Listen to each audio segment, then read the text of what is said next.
Assalamualaikum warahmatullahi wabarakatuh. Hai, jumpa lagi bersama kami dari kelompok 6. Di sini kami akan memaparkan materi mengenai metode pembelajaran biologi, di mana materi ini berhubungan langsung dengan mata kuliah strategi pembelajaran biologi. Kali ini kami bersama dosen pengampung yaitu Ibu Ayu Wahyuni SPD MPD. Oke, kita kelompok 4. Di sini ada saya sendiri yaitu Yusraini Batubara, yang kedua ada Nia Junita, yang ketiga ada Salvira. Untuk mempersingkat waktu, langsung saja kita beralih ke materi. Materi pertama di sini kita akan membahas apa sih itu metode pembelajaran. Metode pembelajaran adalah cara yang digunakan guru untuk mencapai tujuan pembelajaran, di mana peran metode pembelajaran ini sebagai alat untuk menciptakan proses belajar mengajar yang kondusif. Adapun prinsip pemakaian metode yang digunakan ini berfungsi untuk memberi penguat terhadap apa yang kita kerjakan, sehingga kita punya alasan yang kuat dalam menggunakan metode tertentu. Selanjutnya kita akan membahas mengenai macam-macam metode pembelajaran. Adapun macam-macam metode pembelajaran ini ada 8. Yang pertama ada metode pembelajaran berdasarkan ceramah, yang kedua diskusi, yang keempat memotivasi dan eksperimen, yang keempat tugas dan resitasi, kelima kerja kelompok, 6 tanya jawab, 7 pemecahan, dan 8 simulasi. Metode ceramah sendiri yaitu metode mengajar dalam bentuk penuturan bahasa pelajaran secara lisan, di mana dalam metode ini juga memiliki kelebihan dan kekurangan. Adapun kelebihan dan kekurangan metode ceramah, yang pertama di sini saya akan membahas mengenai kelebihan. Kelebihan metode ceramah yaitu ceramah merupakan metode yang murah dan mudah untuk dilakukan. Kemudian kelebihannya yaitu ceramah dapat menyajikan materi pembelajaran yang luas. Selanjutnya, ceramah juga dapat memberikan pokok-pokok materi yang perlu ditonjolkan, dan metode ceramah ini juga dapat melalui ceramah guru dapat mengontrol keadaan kelas. Selanjutnya, kelebihan dari metode ceramah ini, organisasi kelas dengan menggunakan ceramah dapat menjadi lebih sederhana. Selain kelebihan dari metode ceramah ini, metode ceramah ini juga memiliki kekurangan. Adapun kekurangan dari metode ceramah ini, yang pertama, materi yang dikuasai peserta didik sebagai hasil ceramah akan terbatas pada apa yang dikuasai guru. Kemudian kekurangannya juga ceramah yang tidak disertai dengan peragaan dapat mengakibatkan terjadinya verbalisme. Selain itu, guru yang kurang memiliki kemampuan bertutur yang baik, ceramah sering dianggap sebagai metode yang membosankan. Selanjutnya, kekurangan dari metode ceramah ini menurut kami yaitu melalui ceramah sangat sulit untuk mengetahui apakah seluruh peserta didik sudah mengerti apa yang dijelaskan atau belum. Selanjutnya di sini saya akan membahas yang kedua yaitu metode diskusi. Metode diskusi adalah suatu cara menyajikan bahan pembelajaran dengan menugaskan pelajar atau kelompok pelajar melaksanakan percakapan ilmiah untuk mencari kebenaran dalam rangka mewujudkan tujuan pembelajaran. Macam-macam dari jenis metode diskusi ini ada 4. Yang pertama diskusi kelas, yang kedua diskusi kelompok kecil, yang ketiga diskusi panel, yang keempat simposium. Kalau kita pahami dari metode diskusi ini, ternyata dalam metode diskusi ini masih memiliki kelebihan dan kekurangan. Secara kita anggap dari pengertiannya sudah begitu bagus kan?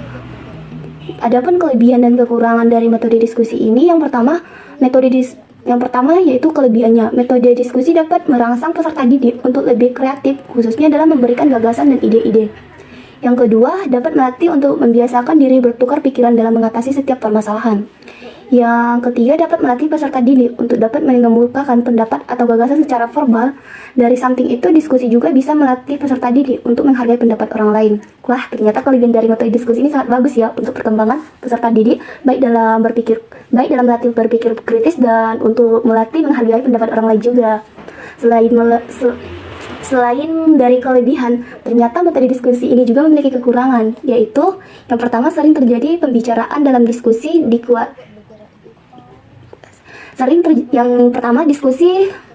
yang pertama kekurangannya yaitu sering terjadi pembicaraan dalam diskusi dikuasai oleh 2 atau 3 orang peserta didik yang memiliki keterampilan berbicara.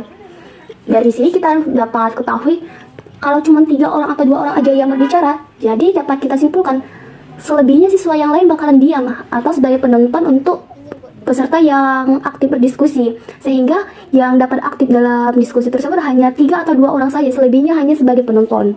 Selanjutnya yaitu kadang-kadang pembahasan dalam diskusi meluas sehingga kesimpulan menjadi kabur. Ini sangat sering terjadi dalam proses diskusi di kelas. Materi yang dikaji tidak sesuai lagi dengan pembahasan sehingga isinya kayak keluar dari konteks pembahasan, sehingga kesimpulan dari pembelajaran yang ingin kita dapatkan dari tujuan tidak tercapai. Selanjutnya memerlukan waktu yang cukup panjang yang kadang-kadang tidak sesuai dengan yang direncanakan. Yang keempat, dalam diskusi sering terjadi perbedaan pendapat yang bersifat emosional yang tidak terkontrol. Aku tadi sampai. Nah, selanjutnya adalah metode demonstrasi atau eksperimen. Nah, apa itu metode demonstrasi? Metode demonstrasi adalah metode mengajar yang menggunakan peragaan untuk memperjelas suatu pengertian atau memperlihatkan bagaimana melakukan sesuatu kepada peserta didik. Nah, metode ini dapat dipakai secara terpisah, tapi pada umumnya digunakan secara bersama-sama. Sebab apa? Yang dicobakan atau dieksperimenkan biasanya langsung dipertunjukkan, dan sebaliknya apa yang didemonstrasikan biasanya adalah apa yang dicobakan untuk mencapai hasil yang lebih efektif. Nah, pada metode demonstrasi dan eksperimen ini dia mempunyai kelebihan dan kekurangan, guys. Jadi kelebihannya itu yang pertama, melalui metode demonstrasi ini terjadinya verbalisme akan dapat dihindari sebab peserta didik disuruh langsung memperhatikan bahan pelajaran yang dijelaskan. Nah, yang kedua, proses pembelajaran akan lebih menarik sebab peserta didik tak hanya mendengar tapi juga melihat peristiwa yang terjadi. Nah, yang ketiga, dengan cara mengamati secara langsung, peserta didik akan memiliki kesempatan untuk membandingkan antara teori dan kenyataan. Nah, yang keempat itu membuat peserta didik lebih percaya atas kebenaran atau kesimpulan berdasarkan percobaannya. Nah, selanjutnya adalah kekurangan dari metode demonstrasi. Yang pertama itu, metode demonstrasi dan eksperimen memerlukan persiapan yang lebih matang, sebab tanpa adanya persiapan yang memadai, demonstrasi bisa gagal, sehingga dapat menyebabkan metode ini tidak efektif lagi. Dan yang kedua itu, demonstrasi dan eksperimen memerlukan kemampuan dan keterampilan guru yang khusus, sehingga guru dituntut untuk bekerja lebih profesional. Nah, yang terakhir itu, metode ini menuntut ketelitian, keuletan, dan ketabahan, serta lebih sesuai dengan bidang-bidang sains dan teknologi. Nah, selanjutnya yang keempat yaitu metode tugas dan resitasi. Nah, apa sih itu metode tugas dan resitasi? Metode resitasi atau penugasan adalah metode penyajian bahan di mana guru memberikan tugas tertentu agar peserta didik dapat melakukan kegiatan belajar. Nah, metode ini bisa dilaksanakan di rumah, di sekolah, di perpustakaan, ataupun di tempat lainnya. Kelebihan dan kekurangan pada metode tugas dan resitasi. Yang pertama itu kelebihannya. Kelebihannya itu dapat lebih merangsang peserta didik dalam melakukan aktivitas belajar individual ataupun kelompok. Yang kedua, dapat mengembangkan kemandirian peserta didik di luar pengawasan guru. Yang ketiga, dapat membina tanggung jawab dan disiplin peserta didik. Yang keempat, dapat mengembangkan kreativitas peserta didik. Nah, adapun kekurangannya yaitu peserta didik sulit dikontrol apakah benar ia mengerjakan tugas ataukah oleh orang lain. Yang kedua, khusus untuk tugas kelompok, tidak jarang aktif mengerjakan dan menyelesaikan adalah anggota tertentu saja. Yang ketiga, tidak mudah memberikan tugas yang sesuai dengan peserta didik. Yang keempat, sering memberikan tugas yang monoton atau tidak bervariasi, dapat menimbulkan kebosanan pada peserta didik. Nah, pada selanjutnya yaitu metode kerja kelompok. Metode kerja kelompok adalah suatu cara mengajar di mana peserta didik di dalam kelas dipandang sebagai suatu kelompok atau dibagi menjadi beberapa kelompok. Biasanya setiap kelompok terdiri dari 5 atau 7 peserta didik. Mereka bekerja sama dengan memecahkan masalah atau melaksanakan tugas tertentu dan berusaha mencapai tujuan pengajaran yang telah ditentukan pula oleh seorang guru. Kelebihan pada metode kerja kelompok ini yaitu yang pertama, dapat memberikan kesempatan kepada para peserta didik untuk menggunakan keterampilan bertanya dan membahas suatu masalah.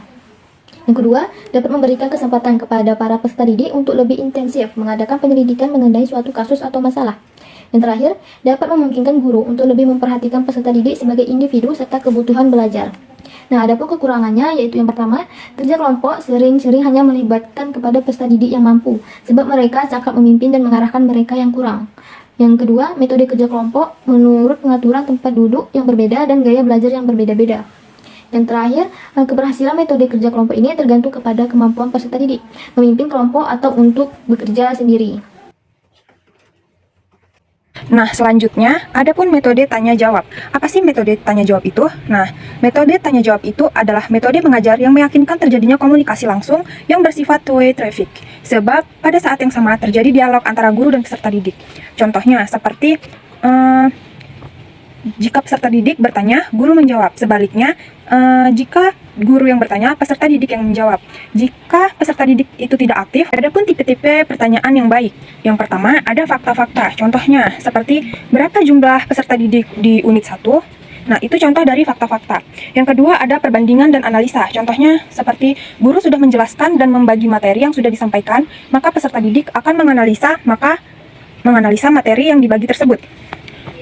Seperti guru sudah menjelaskan dan membagi materi yang sudah disampaikan, maka peserta didik akan menganalisa materi yang dibagi tersebut.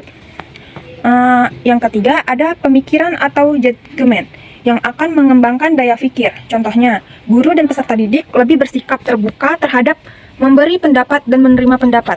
Dan peserta didik bisa bertanya kepada guru apabila terdapat hal-hal yang tidak dimengerti. Itu akan bisa mengembangkan daya pikir yang luas oleh kedua belah pihak. Yang terakhir, ada pengertian atau pengetahuan. Nah, ini akan mengembangkan daya pikir dan daya sintesa, yaitu kemampuan individu untuk mengolah atau mengurai, sekaligus menarik kesimpulan tentang permasalahan yang dihadapinya. Adapun kelebihan dari metode tanya jawab ini, yang pertama, pertanyaan dapat menarik dan memusatkan perhatian peserta didik sekalipun ketika itu peserta didik sedang ribut. Yang mengantuk akan kembali tegar dan akan hilang ngantuknya. Terus pastinya akan merangsang peserta didik untuk melatih dan mengembangkan daya pikir termasuk daya ingatannya. Dan terakhir, akan mengembangkan mental untuk keberanian dan keterampilan peserta didik dalam menjawab dan mengemukakan pendapatnya. Nah, bukan hanya kelebihannya saja, ada pun kekurangan dari metode tanya jawab ini. Yang pertama, yaitu peserta didik merasa takut apabila guru kurang dapat mendorong peserta didiknya untuk berani dengan menciptakan suasana yang tidak tegang, melainkan akrab.